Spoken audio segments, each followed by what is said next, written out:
Bonjour à toutes et à tous, ravi de vous retrouver pour ce nouveau Buzz TV diffusé sur Figaro TV. Sarah Lecoeuvre est là pour m'accompagner aujourd'hui, Oui. Ça va Sarah? Bah oui, ça va, plutôt pas mal. Eh ben, vous avez raison, parce que notre invité du jour, vous allez le voir, c'est le plus français des chanteurs italiens, un artiste surdoué. Il a été adopté chez nous en France depuis la comédie musicale Mozart, l'opéra rock, porté par une voix intense, un charisme de dandy baroque. Il continue de naviguer entre le studio, les scènes internationales et les nouveaux projets musicaux. Bonjour, Michelangelo Loconte. Bonjour à vous. Merci d'être avec nous, on est ravis de vous avoir. Merci à vous de cette présentation. Ah bah non, je vous en prie, c'est normal. Vous êtes à l'affiche des comédies musicales Faites la musique. Ce sera les 19 et 20 juin prochains au Cirque d'hiver à Paris. Alors vous serez le guest de ces deux dates parisiennes, une troupe dont vous avez fait partie il y a 2 ans, en 2024. Et avant qu'on en parle, alors j'ai quand même une question pour vous, la question basique d'un fan en plus de Renaissance italienne que je suis. Michelangelo, c'est pas votre vrai prénom. Est-ce que vous pouvez nous expliquer l'origine de Michelangelo? Alors moi, à l'école, on m'appelait Michelangelo. Ouais. Votre nom, c'est Michele. Oui, Michel, moi je m'appelle Michele. Ouais. Michele, ça se prononce vraiment Michele. Ici, on m'appelait Michel quand je suis arrivé, même sur la boîte à lettres. Michael, non, on aurait pu. Mais... Oui, non, il Mais pensait Michel, que j'étais une dame, donc madame, oui, vraiment, Michel le comte. Michel Le comte. Le comte. Alors que moi, je m'appelle le comte. Voilà. Et donc, il y avait tous ces problèmes-là. Et en plus, les gens m'appelaient toujours Michel, Michelangelo. Donc, du coup, Michelangelo avec le K, comme ça. À l'école, on m'appelait Michelangelo parce que je fais des gros tableaux. J'ai fait une école d'art, donc des grosses sculptures, des gros tableaux. Et donc, ils m'appelaient comme ça, Michelangelo. Donc, du coup, j'ai repris ce truc-là, cette connerie-là qu'on disait. Voilà. Et ça vient d'où ce surnom Michelangelo? C'est un hommage à Michel-Ange peut-être ou... Ah, parce que vous avez fait une formation d'architecture d'intérieur en plus. Oui, en C'est plus. marrant. Dans l'école d'art. Ben oui. Bah Mais oui, je faisais aussi alors. sculpture, dessin, voilà, tout ça. J'ai un diplôme de sculpteur, voilà. Vous voulez refaire le dôme de la basilique Saint-Pierre ou les appartements du pape comme J'aurais espéré, j'aurais espéré. Non, mais c'est aussi pour ma soeur s'appelle Angela, donc pour moi c'était cohérent. Ah oui, c'est C'était aussi... resté. Mon frère s'appelle Pietro, Ah ouais, donc on est là-dedans. Ah ouais, et Michel-Ange, ça veut dire quand même le divin. C'est Ah, il Divino, c'était son ça veut- surnom, ouais. C'est son surnom. Ça vous parle, ça, cette symbolique, le divin et le divino? C'est une belle référence, quoi. Non, je reste un humain, quoi. Par contre, Mozart, lui, il communiquait apparemment avec les dieux. Ah ça, donc, c'est du coup- sûr. Ouais, apparemment. Et c'est vrai On que va en Michel-Ange, parler. quand on voit le plafond de la chapelle Sixtine, Donc, on se dit qu'il avait peut-être un lien justement. aussi avec... On est à la avec- projection, voilà, comme ça. Après, il faut que je me rende fier de moi aussi. Donc. On va poursuivre cet entretien dans un instant. On va parler des comédies musicales, on va parler de votre actualité. Également, Michelangelo, ce sera juste après les news médias de Sarah Lecoeuvre. Sur Netflix, vous aviez vu 10%, cette série dont tout le monde bien avait sûr, parlé. bien sûr. Ouais, Elle ça- avance toujours plus, donc là... Est-ce que ça vous parle? Vous avez un agent, évidemment, vous êtes un artiste. Est-ce que c'est ça le monde des agents? Il était bien représenté là-dedans? Oui, absolument. Ouais. Surtout du cinéma, oui. Ouais. Oui, c'est un peu évidemment coloré, mais c'est vraiment ça, et c'est des rebondissements de partout. Et les Vous pauvres, on pense disputez jamais par- à eux, quoi. Vous vous disputez parfois avec votre agent? Non, parce que les agents sont là pour pas faire disputer les artistes avec les producteurs, pour les gens avec les gens. Donc Pour ils sont là négocier aussi les cachets. Ils sont là, voilà. Il prend 10% le vote aussi? Faut pas disputer avec les agents. Il prend 10% le vote ou plus? Non, mais normalement, il leur faudrait un peu plus, Normalement. un tout petit peu plus. Un voilà. tout petit Donc, peu Ah bah, plus. vous êtes sympa. 10%, c'était avant. donc. C'était avant, maintenant Ah oui, c'est plus, d'accord. ouais. Et la télé, vous regardez les séries, vous êtes fan, Oui. vous allez sur les plateformes comme ça, Netflix, Énormément. Disney et tout. Ouais. Apple TV, voilà, comme ça. Donc, même Disney. Paramount, les vrais westerns. Voilà. Paramount Ah oui, Paramount Plus, Plus. Parce Prime que vous Video, vivez- Netflix. Yellowstone, En temps normal, vous vivez en Italie. oui. Et vous vivez où en Italie, si c'est pas indiscret? Les Pouilles. Ah, dans les Pouilles. Ah bah, c'est Magnifique. sympa. Voilà. Génial, Dans la botte, super. dans le talon de la botte. Ah, C'est autour l'entre-terre pour moi, mais oui, autour, c'est des plages partout. Autour de Bari, quoi, par là. Ouais, mais donc. les gens sont heureux en Italie. Donc, Ah oui, oui. Oui, c'est vrai qu'il fait toujours beau là-bas. On termine ces infos médias, Sarah, avec le dispositif de la Coupe du Monde Eh sur oui. les différentes chaînes. Ça arrive bien. En premier match, ouais, avant d'affronter la Norvège aussi et l'Irak. Et l'Irak. Vous allez Oh, regarder non, ou pas? non, Bah, je suis non. désolé. Alors, L'Italie ne s'est pas Oh, qualifiée non. pour la 3e Oh fois là de là suite. là là. C'est un drame C'est là-bas, non? terrible. En fait, ça fait longtemps que je cherche des théories du complot pour justifier. mais en fait, c'est je les trouve fou. pas. C'est un pays où le foot est une religion, hein, on peut le dire là-bas, Ah oui, oui, chez oui. vous. Bah, Comment ça s'explique? C'est complètement fou. 3 Ça fois veut- de suite. non, c'est- ça veut dire qu'il y a une crise. Ouais, il y a une vraie crise, ouais. politique du football. Et ça ne ment pas. Ouais. Ces choses-là, il y a une raison. Il n'y a pas de formation, C'est il n'y quoi a, la il y a raison pas de jeunes qui sortent des Il y a un manque de C'est- talent, non? C'est le choix des joueurs et peut-être une mentalité de travail aussi. C'est-à-dire les Français, quand ils se mettent sur le terrain, ils se On a un bon défient, sélectionneur, Didier Deschamps, ça rigole pas. peut-être qu'ils défient juste les équipes, mais ils ne se défient pas eux-mêmes. Ouais. Voilà. Donc, non, il faut des changements, ça c'est certain. Voilà. C'est même peut-être même pas l'entraîneur, c'est une mentalité, c'est voilà. Comme Les ça. joueurs, la génération quoi, de joueurs. Ouais. Ouais, complète. Puis là, ça fait 3 Coupes du Monde. C'est sûr que c'est vécu comme un drame en Italie ou pas? Ou ça va être terrible parce qu'ils vont pas regarder la Coupe du Monde, les Italiens. Si. En fait, c'était vécu comme un drame au début. Maintenant, c'est vécu comme Ils ont l'habitude. Ils sont habitués, on s'habitue à tout. Laisse-les faire, voilà, comme ça. Mais en réalité, maintenant, je peux me concentrer sur la France, donc tout va bien. Bon, ça va. Oui, ça, vous avez un Comme ça, autre vous pays. soutenez la Ce France, qui est c'est rare, sûr. ce qui est rare pour un Italien. Hein, vraiment. C'est la France, un peu la Belgique aussi, qui était aussi un peu votre pays d'adoption. Oui, Vous oui, avez je veux vécu dire, je suis longtemps. passé en Belgique aussi. Ouais, vous avez d'autres pays à soutenir. Il n'y a Ça pas de va, problème. ça va. C'est fini, Sarah, pour Oui, les les news. news médias sont Il y en aura d'autres, bien sûr, dès demain. On passe au grand entretien du Buzz TV. Nous sommes avec Michelangelo Loconte. Oui, arriver la question. Bon, on va arrêter avec l'Italie et la Coupe sujet du qui Monde. fâche. Et on va revenir aux comédies musicales, puisque vous serez à l'affiche les 19 et 20 juin en guest au Cirque d'hiver des comédies musicales. Faites la musique. Vous étiez dans la troupe il y a 2 ans. Et juste avant qu'on en parle, Michelangelo, je propose quand même de regarder à quoi ça ressemble, cette comédie musicale.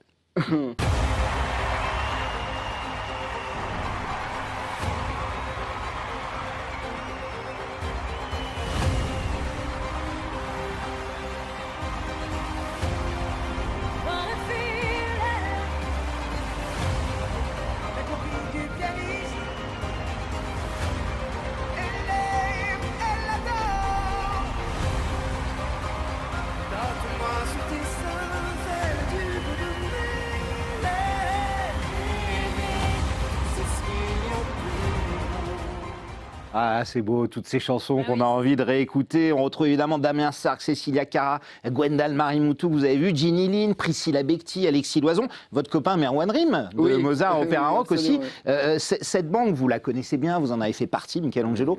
Qu'est-ce qui vous a donné envie de les retrouver là pour ces 2 dates au Cirque d'hiver? Alors déjà, il y aura aussi Victoria Sio. Oui, C'est très important parce que même moi, j'espérais de la voir dans Le Roi Soleil, mais bon, ok, voilà. elle a fait chantera autre avec chose, vous voilà. aussi en guest. Ouais. Mais là, elle est là, donc Ah c'est ouais, génial. super. C'est quelqu'un déjà qui partage beaucoup sur scène. Donc, et en plus, c'est une voix de plus énorme sur cette scène. Donc, du coup, c'est très beau, ce sera très beau. Ces gens, ils sont forts, ils sont fluides, ils ont rodé leur spectacle. Donc, du coup, ce que le public va voir quand il va s'asseoir dans le cirque d'hiver, dans cette magnifique historique salle, Ouais. comme ça, il va voir en fait vraiment un festival de talents et de gens qui ne s'économisent pas et qui donnent énormément d'énergie sur scène. Ça, c'est grandiose. Aujourd'hui, c'est important, c'est très important parce qu'ils vont être tous à l'aise, ils vont être tous avec la rage de tirer Ouais, le ils public connaissent vers le haut. ça, ouais, par Et cœur. là, le public, il a besoin aussi d'être soutenu par les artistes, pas juste l'inverse, quoi. Donc, Oui, surtout en ce moment. Et vous, avant Mozart, l'Opéra Rock, on va en parler, c'est ce qui vous a révélé au grand public en 2009. Quel lien vous aviez avec les comédies musicales? Vous êtes friand de ce genre-là? aucun. Ah non, aucun. Mais c'était le principe de Mozart l'Opéra Rock, de mon musical. Il cherchait des gens qui avaient fait des concerts de rock ou qui avaient, surtout qui avaient reçu des déceptions de la vie au niveau artistique comme ça. Et donc, il voulait des gens qui sachent être sur scène longtemps, sans perdre la voix, le physique, comme ça. Il voulait en fait qu'on se dépasse un tout petit peu, justement pour le côté plus live. Ouais. Et c'est ce qui me plaît d'ailleurs de cette cirque-comédie musicale. Oui, parce qu'il y a eu d'hiver. Timéo aussi, juste Ouais. après, un cirque Ouais. comédie musicale. Mais maintenant, c'est un genre que vous aimez, c'est un genre que vous avez écouté au fil du temps. Depuis 15 ans maintenant, Mozart, vous vous êtes mis aux comédies musicales, vous en avez écouté plusieurs, vous en avez vu? Du coup, c'est devenu un domaine dont j'ai dû devenir vraiment assez calé. J'aimais bien Expert. déjà. Ouais, calé, oui. Expert, Un désolé. expert de Voilà. comédie Ça, musicale. Je suis mal influencé dans la rue. Calé, Mais non, c'est bien pas du aussi, tout, on c'est super comprend. calé. Ouais. Non, j'ai dû. Voilà, j'aimais bien Sondheim. Voilà, j'aimais bien certains musicals comme ça. Mais là, j'ai pu rentrer vraiment de. Et même, j'ai découvert que, même si nous, on ne le sait pas ici en France, et c'est très, très dommage, le French musical est devenu déjà un genre. Ce n'est plus qu'il y a juste le West End et Broadway. Aujourd'hui, il y a le French musical. Et si on va en Asie, pour eux, c'est une grande réalité. D'ailleurs, ils n'achètent que ça, si on veut. Ah oui. Plus que Broadway, plus que ces trucs-là. Donc, ils attendent encore. des créations de notre part. Donc, au lieu de refaire Chicago, des trucs comme ça, on devrait créer. On ferait bien créer vraiment des musicals. Il y en a qui ont tourné. Mozart a tourné, Notre-Dame de Paris, j'en parle même pas. Pareil, c'est des comédies musicales qui ont eu un énorme succès. Bah oui. Ils ont tourné énormément Notre-Dame de Paris. Depuis des années. On est partout, même dans certains pays où c'était encore possible avant que le monde il se met à l'envers. et voilà. Et donc, du coup, l'Asie, beaucoup. Donc, et même Mozart Opéra Rock. Oui, c'est vrai, vous avez tourné là-bas. Ouais, puis alors, on est content de vous entendre les 19 et 20 juin parce qu'on a bien failli pas vous voir sur cette scène du cirque d'hiver parce que vous avez souffert pendant un an d'une paralysie du larynx. Alors, expliquez-nous, qu'est-ce qui s'est passé, Michelangelo? Rien, on n'a pas trouvé un docteur dans les Pays Basques en 10-15 jours, donc comme ça. Et là, je venais déjà d'une tournée en Chine de 7 mois, donc les défenses immunitaires étaient déjà à zéro. Et quand arrive ce genre de choses et qu'il n'y a pas les ORL pour des gens comme moi, qu'on est comme des sportifs de haut niveau, qu'on est voilà. Alors là, c'est évidemment, je donne la faute à personne, c'est pas mais c'était atroce parce qu'en fait, c'était devenu chondrite, un truc comme ça, donc du coup, douleur. Et comment vous en êtes aperçu? C'est-à-dire qu'à un moment, il n'y avait plus de son qui sortait Non, c'était vraiment Non, j'ai passé 15 jours de véritable douleur niveau 10, voilà, donc comme ça. Ah ouais, douleur carrément. Avec des médicaments qui calment en même temps, et ça, et même la personne totale, donc tu ne comprends pas grand-chose, voilà. Donc, 15 jours dans cet état-là. Et après j'ai commencé quand je me suis réveillé de cette convalescence, j'ai découvert que la voix, elle n'y était plus du tout. Donc là, vous l'aviez perdu, carrément. Ouais. Ah oui, il n'y a plus rien. Voilà. Et là c'est grâce à un docteur italien qui m'a amené chez une certaine Valentina Carlyle qui s'occupe des gens gigantesques. Parce qu'il y a 3 docteurs comme ça dans le monde. Ah oui. Dans le monde, carrément. Les kinés des nerfs, ils réactivent les nerfs, en fait, qui ne fonctionnent plus. Et là, grâce à cette magnifique personne, parce qu'en plus, elle dégage quelque chose de génial. Donc, voilà, la voix recommence. Et elle est revenue comme avant? Là, je m'avais parlé, elle n'y était pas. Le trouble de la déglutition, il n'existe plus, donc du coup, parce que j'avais même plus le mécanisme, donc c'était compliqué. C'était très compliqué. Et ça, c'est dû à ces 7 mois comme ça, tous les jours où vous avez performé. Ouais. Non, j'étais arrivé avec des défenses immunitaires comme ça, mais c'est dû en fait qu'on n'a pas attrapé une petite infection de l'otite comme ça, comme ça. Donc du coup, c'est une otite qui a dégénéré. Qui a dégénéré à cause de mes défenses immunitaires. Mais ça peut arriver, voilà. Mais après, voilà. Vous avez dû avoir peur. Hein. Comme ce qui est arrivé à Billie Eilish, c'est ça, à peu près pareil. Mon médecin, non, c'est pas arrivé à Billie Eilish, mais mon médecin, il s'occupe de Billie Eilish. Ah oui, il s'occupe d'elle, d'accord, oui. Et voilà, de ce genre de gens. Donc c'est génial. Ouais. Et quand les médecins vous ont dit, Michelangelo, on va sauver votre voix. Qu'est-ce que vous vous êtes dit? Vous avez senti une forme de renaissance artistique? Parce que j'imagine que quand votre vie est basée sur le chant, c'est votre vie qui est basée là-dessus. Alors déjà, ils m'ont dit que tu ne chanteras jamais plus ta vie normalement. Ah oui. Donc j'ai dû déjà me configurer dans cette optique-là. Et vous ne voyez pas réussir à chanter. Voilà. Et après, ce docteur italien, il m'a dit qu'il existe une solution. Elle est un peu fantasque, mais il existe une solution. C'est cette femme qui va te réactiver les nerfs comme ça. Elle a presque réussi. Voilà. Et elle est en France, cette femme? Non, à Milano. C'est à Milan, d'accord. Donc il faut aller en Italie, qui n'est pas très loin. Et cette longue convalescence, elle a duré 1 an quasiment. Vous n'avez pas parlé, vous n'avez pas chanté. Oui, pratiquement. Comment ça vous a permis de prendre du recul sur votre vie, votre carrière? Comment vous l'avez vécu, cette période de convalescence? Alors, la chose qui m'a vraiment blessé total, c'est quand je regardais des gens chantaient que parfois ne le méritaient pas, ou alors qui étaient dans un endroit qui n'avait pas de sens, ou qui chantaient des choses qui n'avaient pas de sens, comme ça. Parce que je me disais, si j'avais pu choisir le répertoire ou choisir une chanson à chanter, même dans un endroit comme ça, la chose qui m'a manqué, c'est de ne pas faire les démos chez moi, parce que j'expérimente des chansons, je les invente comme ça, et ne pas les tester avec ma voix. Imaginer ma voix, ça c'est quelque chose que je ne méritais pas. Ouais, ça a dû être terrible. Mais voilà, mais avec ma bonne humeur, on est positive comme ça, donc on est fort aujourd'hui les gens. Donc, et surtout, cette convalescence, elle a stoppé net la promotion d'un album que vous aviez fait qui s'appelle Art Decade, 10 chansons en français, en anglais, en italien. Alors moi j'adore Creative Control, je l'écoute non-stop. Mais je l'adore cette chanson, franchement elle est géniale. Mais j'ai aussi un petit faible quand même pour Rendez-vous au pont. Je vous propose qu'on regarde un petit extrait, qu'on en parle juste après. On avait dit rendez-vous au pont, faut qu'on se tire. Les parents ils sont vraiment trop cons. Faut dire, on avait dit rendez-vous au pont, on s'attendra. De 2-3 fringues et quelques provisions, ça suffira. On ira bon ensemble, ce sera bien, du moment qu'on est ensemble. On a reconnu Éric Serra, le mythique compositeur des films de Luc Besson. Pourquoi vous avez décidé de travailler avec lui? C'est un compositeur extraordinaire, Éric Serra, un arrangeur, un producteur. On ne peut pas décider de travailler avec Éric Serra. C'est lui qui... C'est lui. Ouais. Je l'ai invité à dîner. Ouais. On a discuté, il était pour lui c'était amusant la conversation. Donc du coup, on est devenus amis comme ça et on a fait plein de dîners pendant 2 ans, jusqu'à quand il a dit la musique en vaut la peine. Et il a eu peur peut-être que je ne sois pas sauvé par une maison de disques comme ça, donc il a dit on va faire ton album, point barre. Ouais, Voilà. et il a été là pour vous. Malgré ses problèmes de santé, donc du coup il s'est mis à faire mon album et ça a été génial parce que c'était une histoire d'amitié. C'était pas 2 personnes réunies par une maison de disques, c'était 2 personnes qui voulaient être ensemble, en train de travailler ensemble. Et là il vient de faire son album Astronaute avec une belle promotion. Et en plus, cette histoire, Rendez-vous avec le pont, elle a une histoire, cette chanson. Oui, vous c'est pouvez nous la l'histoire d'un raconter? ami à moi qui est Ouais. décédé. Donc, il avait écrit ce texte et cette chanson et je l'ai récupéré de son répertoire parce qu'il n'avait pas pu continuer cette carrière. C'est comme je voulais lui faire continuer un tout petit peu plus de carrière parce qu'il n'a pas pu. Voilà. Et Hardicade, le nom de l'album, c'est un hommage à la chanson instrumentale de David Bowie ou pas? C'était mon groupe de rock qui était en hommage à David Bowie. C'est-à-dire, le nom était pris de là, Ouais. mais c'était mon groupe de rock quand j'étais gamin. Ah oui, c'était le nom de votre groupe. Ouais, Oui, d'accord. New Wave, un groupe New Wave comme ça. Je viens de là en fait. Voilà. Et c'est vrai que vous aviez annoncé il y a longtemps sortir un album rock avec des arrangements un peu symphoniques, comme Ouais, ça. ouais. Cet album, vous avez l'impression, il tient ses promesses, il tient cette promesse-là.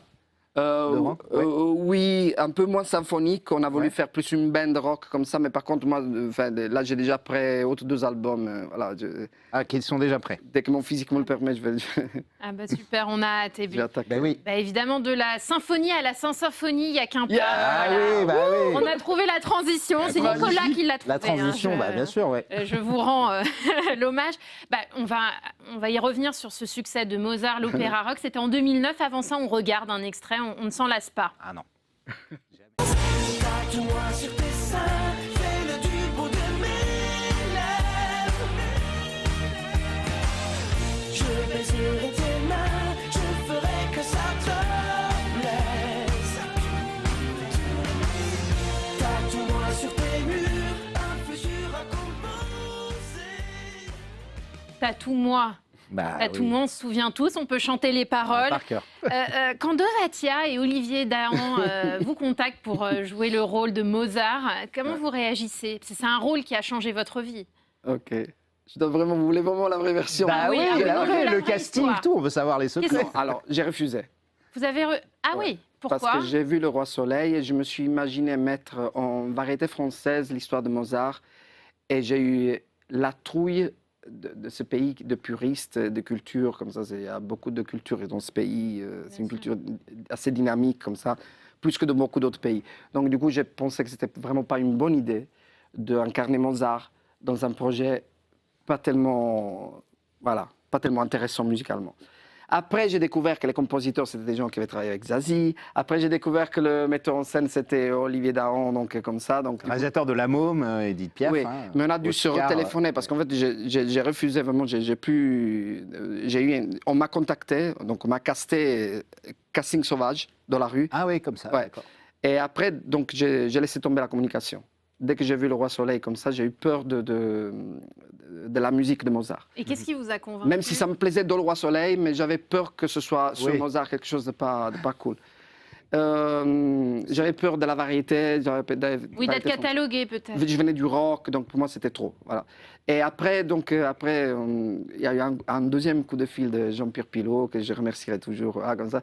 Il m'a expliqué, Michel, parfois on part vraiment du mauvais pied, comme ça, à discuter comme ça. Alors tu dois comprendre. Parce qu'en fait, quelqu'un lui avait dit, tu ne peux pas accuser un garçon, parce que lui était vexé, mais tu ne peux pas accuser un garçon d'avoir refusé quelque chose au nom de la musique. Ça ne se fait pas. D'ailleurs, je conseille à tous les producteurs et tous les casteurs comme ça de faire gaffe à ces choses-là. Donc, moi, ce n'était pas par orgueil, c'était pour la musique. Mais du coup, vous voulez Dovatia, vous voulez vraiment que ce soit vous. Oui, quand ça, il a il a découvert que insisté, c'était ouais. par amour de Mozart, que c'était par respect, parce que comme ça, quand il a découvert que j'étais assez humble, alors donc ça changeait tout. Ça a J'ai fait changé, mon ouais, audition au milieu d'énormément de gens comme ça. Et quand j'ai vu que Mozart il pouvait aller dans les mains de quelqu'un de pas super, même s'il chantait très bien, là j'attaquais plus fort en audition. Donc là j'ai décidé de plus, parce qu'audition ça peut t'inhiber. Et quand vous réécoutez ces titres, Tatoue-moi, La Saint-Symphonie, qu'est-ce que vous vous dites? Parce que vous êtes nostalgique de cette époque. Vous aviez 36 ans à l'époque. Hein, Ouais. Oui, oui. L'âge de Mozart quand il est mort, quasiment. 35. Ouais, quand 35 J'ai ans. commencé à 35. L'âge où Mozart est mort, en fait. C'est Ouais. ça. Exact. Vous aviez pile l'âge. Ouais. Oui, oui, oui. Vous êtes nostalgique de cette époque? Je suis très nostalgique de l'énergie de cette époque. Et ce qui me plaisait, c'était que c'était un boulot artistique. Il n'y en a pas beaucoup. C'était vraiment C'est rare. artistique. Chacun apportait son truc. En plus, les textes étaient écrits sur notre personnalité, chose qui est rarissime. Donc, les artistes faisaient partie intégrante du projet. Moi, je me rappelle, Mélissa Mars, elle pouvait donner son opinion. Après, on savait donner notre opinion. On n'était pas irrespectueux comme ça. Et c'était un échange très intéressant et c'est pour ça peut-être que ça a eu même un succès parce que voilà. 1,5 million de spectateurs, c'est hallucinant. Vous êtes allé une en tournée en Asie. Asie, bah oui. Enfin, Phénomène, ouais. Avec beaucoup de motivation, beaucoup de détermination. Ouais. Vous avez pris le melon à un moment ou pas? Moi non, je suis sûr que non. Ouais. Certain. Non, parce que quand le succès, ça peut monter à la tête. Je sais, absolument. Voilà. Et Moi, alors, je sais que non. Moi, j'ai quand même une question à vous poser. Est-ce que Mozart, l'opéra rock, pourrait un jour revenir sur scène? Je dis ça parce que Dovatia, il a relancé Le Roi Soleil, là, cette année, et c'est un carton. C'est plein, c'est rempli. La tournée en France cette année cartonne. Est-ce qu'on pourrait revoir un jour Mozart, l'opéra rock revenir? Alors oui, on le verra. J'en ai parlé beaucoup avec ma prod. On le verra. Normalement, c'est avec moi. Après, on ne sait jamais ce qui va se passer. Et Florent Mott aussi, c'est dans très longtemps. J'espère, bien sûr. Le casting original. C'est l'idée. Le casting original, c'est l'idée. Pour quand? Je ne sais pas si c'est fin 2026. C'est compliqué parce qu'il y a d'autres sûr. musicals qui vont arriver au début 2027, au milieu 2027, on ne sait pas. Mais un truc est sûr, Mozart va revenir en force. Ah, génial. Et peut-être même encore plus brillant qu'avant. Ah, incroyable. Bon, avec ou sans moi. Hein, au rendez-vous. Ah non, bah avec vous, ce sera encore si, mieux. ce sera avec vous, on l'espère. Et votre look, votre coiffure, votre maquillage, il était déjà très affirmé dans Mozart. On le voit encore aujourd'hui. Ça vient d'où, ça? Oui, moi on m'a pris comme ça. Voilà, donc du coup. Vous étiez déjà comme ça avant Mozart. Oui, j'étais comme ça. Ouais, c'est un look qui est né quand, à quel moment? Ma période de New Wave, quand j'étais gamin, fameux, comme le groupe ça, de rock. J'écoutais, voilà, The Cure, tout David ça. Bowie, The Cure, Smith, Joy Division, voilà, comme Joy ça. Division, oui, vraiment. Voilà. Un groupe des années 80. Bah waouh, voilà. Et vous ne l'avez pas quitté? Non, jamais. Mais il faut pas renier ce que tu es quand tu es ado. Ouais. C'est une gravissime erreur. Mais vous ne vieillissez pas, je trouve, grâce à ce maquillage. Et vous n'avez pas bougé depuis 2009. Non, mais c'est vrai. Après ma convalescence, un compliment comme ça fait vraiment de l'effet. Je vous le dis, c'est sincère. Merci beaucoup. Et qu'est-ce qui vous excite le plus en ce moment? Est-ce que c'est la création, la scène, la création de nouvelles chansons? Vous m'avez dit qu'il y avait des albums qui étaient prêts, la possibilité de nouveaux rôles dans des comédies musicales, ou je sais pas, un projet totalement inattendu. C'est quoi ce qui vous excite, ce que vous avez envie de faire le plus en ce moment, Michael? Le moteur, c'est j'ai vraiment beaucoup de musique, beaucoup de lyrics dans la tête. Et rechanter, bien sûr. Ouais. Et toujours plus calibré encore. Je sais encore plus me calibrer. Donc, du coup, j'imagine que j'ai vraiment des choses à dire. Voilà. Donc, après, c'est pas une obligation que je sors absolument en public, mais voilà, je pense que c'est. Il faut que je continue cette rue. Je pense que je ne pourrais pas faire autrement, en fait. Je pense que c'est ma nature. Je pense que j'étais fier de mettre tout mon temps à service de Mozart l'Opéra Rock parce que c'était pas pour rien, parce que c'était pour me faire un nom comme ça. Et il y a toujours ce truc-là de la composition et des lyrics que je ne vais pas saouler mes copains, mes producteurs avec ça, mais je le vis très fort chez moi. Au fond de vous, c'est toujours De important. Alors là, c'est vrai qu'il y a l'Eurovision qui vient de se passer. Il y a aussi les télécrochets musicaux. Beaucoup de stars sortent de là. Star Academy, The Voice, Nouvelle Star. Qu'est-ce que vous en pensez, vous, des télécrochets, Michelangelo? Ça crée vraiment des vrais artistes. Vous, par exemple, si vous aviez 20 ans, vous feriez ça aujourd'hui, The Voice ou Star Academy? J'ai eu la possibilité de le faire, je ne l'ai pas fait. Ouais. Je ne suis pas très d'accord. Ce que je n'aime pas, c'est le côté élève, professeur, comme ça. Moi, je pense que quand un jeune, il sort avec un vrai projet, avec une vraie chanson, il sort déjà à défier tout le spectacle qui existe déjà. Au moins les tentatives. au moins la tentative loyale, à la loyale, de défier même le plus grand chanteur du moment. Oui.